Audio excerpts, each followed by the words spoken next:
You are not a doctor. You never went to medical school. You never did a residency. You never stood in a hospital hallway at 3 in the morning with a pager clipped to your scrubs and a coffee going cold in your hand. You fix dogs. You give cats their shots. You tell old ladies their golden retrievers are getting fat and charge them $80 for the advice. You are a vet. That is your life. That was your life. Because on a Tuesday night, in a city that officially has no idea you exist, a man pressed a pistol against your window. And everything you thought you were dissolved in the rain like it was never really there. This is your life as a ghost surgeon. Level 1, the baseline. You tie the final knot on the bandage. The golden retriever wags his tail, a rhythmic thump-thump against the metal exam table that sounds like a heartbeat. You can't help but smile. This is why you spent 8 years in school. This is the quiet, predictable life of a veterinarian. You hand the leash to Mrs. Kowalski. She's 82, smells like lavender and mothballs, and thinks you're a saint because you stayed open until 9 at night to fix a torn paw. She hands you a check, thanks you for your kindness, and leads the dog out into the rainy night. You lock the front door. You flip the sign to closed. It's been a 12-hour shift. Your back aches, your hands are dry from surgical scrub, and all you want is a lukewarm beer and 6 hours of dreamless sleep. You lie down on the lobby sofa for just a second. A fist slams against the glass. Crack. You sit up, heart hammering against your ribs. You look at the door. A man is standing there, soaked to the bone, shivering, but it's the other man that stops your breath. He's slumped over the first man's shoulder, a dead weight. One arm dangles limp. The other is pressed against his stomach, clutching a white t-shirt folded into a compress. The t-shirt is soaked through. You can see the blood dripping onto the sidewalk, mixing with the rain in a pale pink swirl. You wave them away. You point down the street toward the hospital lights visible 4 blocks away. You shout through the glass. Go to the ER. I'm a vet. I treat dogs. The man at the door doesn't move. He doesn't look for a hospital. He reaches into his jacket and pulls out a Glock 19. He doesn't point it at the sky. He taps the muzzle against the glass, right in front of your eyes. Fix him, he says. His voice is a low, vibrating growl. Or join him. You understand the choice immediately. In this city, at 2:15 in the morning, the law is a suggestion, but the man with the gun is a god. You unlock the door. Level 2, the white t-shirt. They stumble inside. Mud on the tile, water pooling by the door, and blood. A thick, dark trail from the entrance to the exam table, like a line someone drew to show you exactly where this was going. The gunman kicks the door shut. You help hoist the injured man onto the table. The same table where you just bandaged a golden retriever 40 minutes ago. The irony is not lost on you. You peel back the t-shirt. It's a bullet wound. Entry point, upper quadrant, jagged, weeping. You have never seen a human bullet wound up close in your life. But you've removed buckshot from hunting dogs. You've sutured lacerations on animals that came back from things they shouldn't have come back from. You know what trauma looks like when it's trying to kill something. Your hands are shaking. The gunman is standing behind you. The Glock is resting on the counter next to a jar of heartworm pills. You are acutely aware of both of these facts simultaneously. You tell him you don't have human medicine. You tell him you don't have the right tools. You tell him you are not trained for this, and the last human you treated was a medical school cadaver, and that was a very different situation. He looks at the man on the table. He looks back at you. He's a mammal, isn't he? Start working. You do the math no one ever taught you to do. You grab a bottle of ketamine off the shelf, the kind meant to drop a 1,000-pound horse in 30 seconds flat. You calculate the dosage for a 200-pound man in your head, sweat stinging your eyes, praying to whatever veterinary deity governs these situations that you don't accidentally stop his heart. You inject the line. The man groans. His eyes roll back like slot machine wheels that aren't going to land on anything good. His body goes slack. He's under. You have maybe 20 minutes. You work fast. You clean the wound with surgical-grade antiseptic, the same bottle you use on Great Danes who get into fights with barbed wire. You find the bleeder with a pair of long-reach hemostats, the kind designed for extracting swallowed objects from a Labrador's throat. The lead is lodged near the rib, stubborn, like it decided to stay. Every time you move, the gunman shifts his weight. You pretend he doesn't exist. You tie it off. You stitch the wound closed with 2.0 blue nylon sutures, the heavy-duty thread you use on German Shepherds. It's thicker than human silk, more durable. It is going to leave a scar that looks like a city road repair job, ropey and wide and absolutely undeniable. But when you tie the final knot, the vital monitor, the one normally clipped to a cat during routine surgery, beeps a slow, steady rhythm. He's alive. The gunman steps forward. He reaches into his soaked jacket and pulls out a small matte black card. He drops it onto the patient's chest like it weighs nothing, because to him, it does. Keep your mouth shut. Buy yourself something nice. He carries the man out the back door. You don't help. You just stand there with your bloody forceps, watching them disappear into the alley like they were never here. The back door swings shut. The clinic is quiet again. The vital monitor is still beeping at nothing. You walk over to the table, you pick up the card, you turn it over in your hands. Matte black, QR code, nothing else. You scan it that night from your phone. A crypto wallet opens. The balance reads, $5,000, untraceable, unrecoverable, the kind of payment that doesn't exist on any ledger the IRS has ever seen. You stand there for a long time. Part of you, the sane part, the part that still believes in systems and institutions and the idea that society generally functions, wants to call the police right now. Tell them everything. The blood on the floor, the money in your hands, the Glock sitting next to the heartworm pills. But the clinic hasn't been doing well. The rent is 2 months late, the neighborhood changed, people can't afford pet insurance anymore. Your son's college fund is a number so small it's more of an insult than a savings plan. And those eyes. The gunman's eyes, cold, calculating. The kind of eyes that file things away and never forget a face. You mop the floor. You throw the rags away 3 miles from the clinic. You delete the wallet app from your phone and reinstall it on a burner you buy the next morning with cash from the register. You tell yourself it was a one-time thing, a survival event, an anomaly, a blip. Level 3, the slippery slope. 2 in the morning, you're half asleep on the couch. An old movie plays on TV, one you've seen 100 times. A number you don't recognize lights up your phone. You answer it. The vet who works late, the voice is calm, professional, not panicked, not wet. I heard you do good work. A friend of mine had an accident. Same situation as before. Double the pay. You should hang up. You should call the cops. You should do literally any of the 17 things a reasonable person would do in this situation. You look at the tuition bill on the kitchen counter, the one with the red past due stamp in the corner that you've been turning face down so you don't have to see it. What's the address? They ask. You give them yours. The second patient is a woman, 47 stitches in a careful, neat line. When her partner hands you the card before they leave, you don't check the balance until the back door closes. $10,000, crypto, already in the wallet. You start keeping the back door unlocked on Tuesdays and Thursdays. Word spreads. You don't know how. You don't ask. You learn quickly that in this world, you don't ask questions that will produce answers you'll have to pretend you never heard. A construction worker arrives on a Tuesday night. Shattered kneecap. He fell off a ladder at an illegal job site. If he walks into a hospital, he gets deported. You set the bone with a splint designed for a Bernese mountain dog, one of the big, thick ones, built for an animal that weighs more than most humans. You wrap it tight. You tell him to stay off it for 6 weeks. He pays you $2,000 and cries as he thanks you. Grown man, crying in a veterinary clinic at midnight because you were the only door in the city that was still open to him. A mother brings in her son on a Thursday. He's 16 years old. Knife wound in his side, shallow but long. Gang initiation. She is terrified in the particular way that only mothers are terrified. Not for herself, but for someone she'd burn the entire world down to protect. She can't go to the police. She can't explain the wound. She just needs her kid to be okay. You stitch him up with the same care you'd give a wounded kitten. And here's the thing. Here's the thing that lets you sleep at night.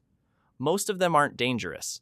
Yes, every few weeks, you get someone whose eyes are too cold and whose hands are too steady and whose wounds tell stories you don't want to know the beginning or middle of. But mostly, you're helping people the system forgot to leave a door open for. Regular people with regular problems and no way to pay for regular solutions.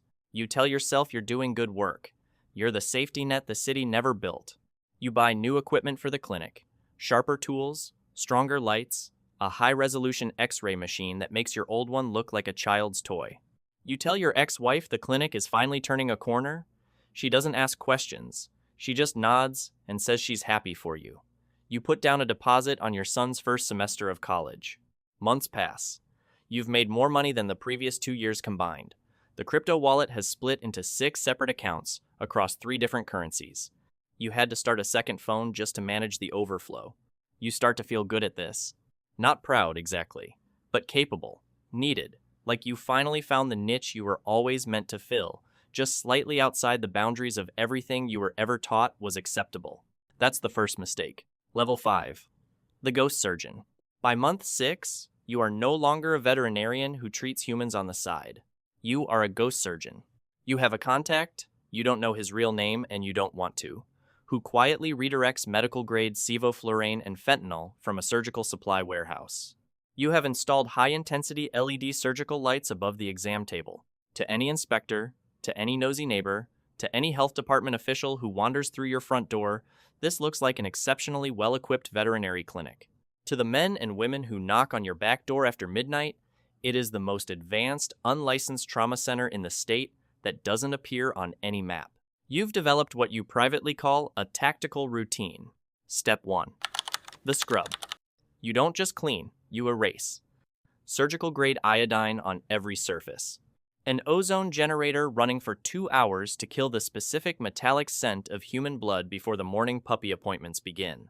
You've gotten so good at this that a crime scene investigator could walk through at 7:59 in the morning and find nothing but the faint smell of antiseptic and anxious Labrador. Step 2. The disposal. You purchased a small industrial crematorium. The paperwork says it's for Pet Aftercare, a dignified premium service for owners who want their animals' remains handled respectfully. You don't use it for pets. You use it for bloody gauze, lead fragments, clothing, and anything else that has a story attached to it that you'd rather not have told. Step 3. The ledger. You keep 2 sets of financial records, one for the IRS, a modest, unremarkable income from spay-neuter surgeries and routine checkups. The other exists across 6 crypto wallets, spread thin enough that no single account tells the full story. Combined, they hold $80,000 and climbing. No bank, no name, no trail. You've become something no one in this city expected to exist. You are the only person alive who knows what the most feared men in this underworld look like when they're scared, when they're crying, when they're begging. You've seen the tattoos that mark them as kings. You've seen the scars that prove they survived the Southerners. You've seen men who make judges nervous, weeping in your exam room at 3 in the morning because they don't want to die. Nobody is tough on your table. You know things about people that their own families don't know. You know their blood type. You know the old wound on the left shoulder that never healed right. You know about the steel plate in someone's left femur from a job that went sideways 4 years ago. You think this makes you powerful. You think this makes you the consultant, the neutral party, the Switzerland of the criminal ecosystem. You think you're untouchable because you're useful to everyone. That is your second mistake, and it is so much worse than the first. Level 7. The van. It's a Thursday. You finish with a patient around 2 in the morning. Dislocated shoulder, clean job, pop it back in, wrap it tight, hand him the painkillers, collect the card. Easy. You walk him to the back door. You watch him disappear into the night. You lock up behind him. You grab your keys. You head out to the back lot where your car is parked. You notice the black van too late. It's sitting in the far corner of the lot, lights off, engine silent. The kind of van that if you saw it in daylight, you'd convince yourself was a plumber's vehicle. In the dark, at 2 in the morning, after 6 months of doing what you've been doing, you know exactly what kind of van this is. The side door slides open. 2 men step out. They are not shivering. They are not wild-eyed. They are wearing tailored suits under long coats, and they move with the kind of quiet, deliberate purpose that you recognize immediately as training. Not street training. Something older, more expensive. One of them puts a bag over your head before you can process the sentence I should run. Another secures your wrists with zip ties. You don't fight. You've seen enough to know that fighting only gets you a bullet. Everything goes dark. They don't hurt you. They don't speak. They walk you to the van, push you gently but firmly into a seat, and close the door. The drive is maybe 20 minutes. When the van stops and they walk you out, the smell hits you first. It smells like a real hospital. Not the antiseptic and anxiety smell of your clinic. A real hospital. Climate-controlled air. Clean with an edge of something chemical that your nervous system recognizes as medical grade before your brain fully processes it. They walk you down a hallway, through a set of doors. They push you forward and you stumble into a chair. Someone cuts the zip ties. The bag comes off. You are in a room with glass walls. Beyond the glass is medical equipment that costs more than your clinic, your car, and your apartment combined. A Da Vinci robotic arm in the corner. A 12-lead EKG. A ventilator that probably has a longer warranty than your mortgage. An operating table in the center of the room. And on the table, a body. A man in a blue suit stands in front of you. He doesn't have a gun. He doesn't need one. You're the vet, he says. It isn't a question. He turns and points at the table. That man needs help. You look at the person on the table. You recognize him. Every person in this city would recognize him. He is the man who owns the ports, the man who owns the police union, the man who owns everything that moves through this city after dark, the money, the fear, the silence. He is the architecture of how this place actually works, the invisible load-bearing wall behind every institution that pretends to be clean, the mafia boss, the man the city pretends doesn't exist. He looks gray, frail. His breathing comes in shallow, wet rasps that you recognize as a very specific kind of wrong. You shake your head. You tell them, you can't do this. You explain, again, with the weary patience of a man who has explained this before, that you fix dogs and cats and the occasional human who can't go to a real hospital. But this is different. This man needs a real surgeon, a real hospital, someone who spent a decade specifically learning how not to kill humans. The suit doesn't blink. You've kept people alive for 6 months, he says. With horse pills and fishing wire in a clinic built for poodles, he steps closer. He's just one more mammal. A guard steps forward from the corner. You hadn't even registered him. He blended into the room that completely. His hand rests on the gun at his hip, easy and familiar, the way you rest your hand on a stethoscope. Mammals are mammals, the suit says. Begin. Level 9. The Sovereign's Table. You scrub your hands. A woman in scrubs appears beside you. She doesn't introduce herself. She doesn't speak at all. She just stands at your left shoulder, and when you reach for a tool, she has it ready before your fingers extend. She has done this before. Many times. You wonder if she chose this life, or if it arrived on her doorstep the same way it arrived on yours. In the rain, with a gun, at 2 a.m. You step into the glass room. The mafia boss lies on the table. You check his vitals on the monitor. Blood pressure low. Heart rate irregular. Internal bleeding. You can see the signs without opening him up. The same signs you've learned to read in animals who got hit by cars, and cats who fell from windows, and dogs who got into something they shouldn't have. You look through the glass at the suit. You tell him you need to operate now. He nods. Your hand hovers over the mafia boss's stomach. You hesitate. This man has destroyed things. You've heard the stories. Everyone in this city has. The businesses burned, the families hollowed out. The people who crossed him and disappeared so completely it was like they had never existed, like they were a name someone misremembered.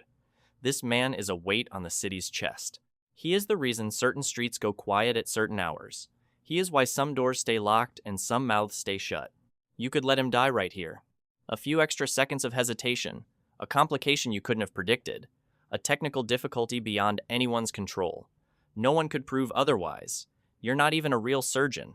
What were they expecting? And if he dies, the city reshuffles, the weight lifts. Some other arrangement rises in its place. Probably not better, possibly worse, but at least it wouldn't be this. You could go home, back to Mrs. Kowalski and golden retrievers and cats that need to lose weight. Then you think about your son, his laugh, the way he squeezes when he hugs you, both arms, no reservation, like he's making sure you're real. The way he looks at you at pickup, like your arrival is still, after all these years, a small event worth celebrating. Then you see him. The gunman from the first night, the one who tapped his Glock against your window in the rain, is standing there. He isn't looking at the patient. He's looking at you. He's holding something in his hands. You squint. It's a photograph. Your son. At his graduation. Smiling. Your heart stops moving for a full second. The mafia boss didn't hire you tonight. He bought you on the night you scanned that first QR code. Every wallet you opened, every bill you paid, every choice you made that felt like your choice, it was a link in a chain. And the chain has been long enough to reach you all along. You just couldn't see the other end. You begin to work. The next 2 hours disappear. You work faster than you've ever worked. Cleaner. The woman beside you is extraordinary. She hands you tools before you ask, adjusts the light when you need to see better, anticipates every move you're about to make with an accuracy that suggests she's either psychic or she's assisted at more procedures like this than you can count. You don't ask which. You find the ruptured artery. You clamp it. You repair the tissue with a precision that surprises even you. You are working with instruments 5 generations ahead of anything in your clinic, tools that respond to your hands like extensions of your own intention, and something in you rises to meet them. The training you never had. The education you pieced together through months of midnight surgeries on people who had nowhere else to go. Your back aches. Your legs are numb from standing. Sweat drips into your eyes. But your hands are steady. Steadier than they've ever been. Steadier than they were on that first night with the horse tranquilizer and the heartworm pills. Steady like they belong here. Like they always did. You stitch him closed. You tie the final knot. The EKG stabilizes. The wet rasp in his breathing disappears. His chest rises and falls in a slow, clean rhythm that means everything is still running. He's alive. You stand back from the table. You pull off your gloves. You drop them in the bin. You don't feel proud. You don't feel relieved. You feel hollowed out. Like you left something essential of yourself on that table, and you're not certain you're getting it back. The suit enters the room. He looks at the monitor. He looks at you. Better than I expected, he says. You tell him you're finished. You tell him you want to go home. You want to sleep in your own bed. You want to see your son. You want to forget this night exists. The suit looks at a door in the corner of the room. He doesn't move. Soon, he says. He walks to the wall. He presses a button. The glass walls go white. Opaque. Solid. You can't see out. You can't see the guard with his hand on his gun. You can't see the gunman with the photograph. You can't see the hallway, the marble floors, any of it. You spin around. The door is sealed. You push against it. Nothing. You pound your fists against the glass until your hands hurt and your voice goes raw, and still nobody answers, and still nobody comes. You turn around slowly. The mafia boss's eyes are open. He's watching you the way a cat watches a mouse it has already decided about. Not with urgency. With patience. The patience of something that knows it doesn't need to rush. He smiles. You saved my life, he whispers. His voice is weak but clear.